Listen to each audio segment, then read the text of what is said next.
תספרי לי קצת על הפרויקטים שלך, איפה הם ממוקמים, איפה הם נמצאים. אז זהו, רוב הפרויקטים שלי, 95% מהפרויקטים שלי נמצאים באזור הצפון, שהכי צפוני בהם הוא בשלומי, ששם בשלומי זה עסקה של בינוי-פינוי, ולא פינוי-בינוי.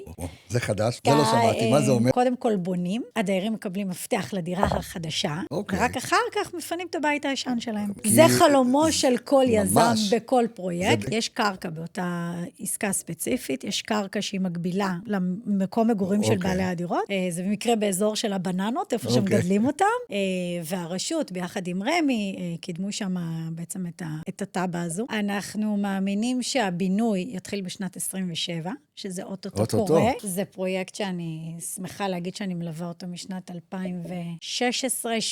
טרנד 2016, יפה, שגם שם, אגב, היה יזם, אבל שפשט הרגל. והיופי שהיה בדבר זה שעורך דין דיירים ידע לחלץ את הדיירים בצורה הכי טבעית וטובה שיכולה להיות, ולהכניס יזם אחר לנעליים.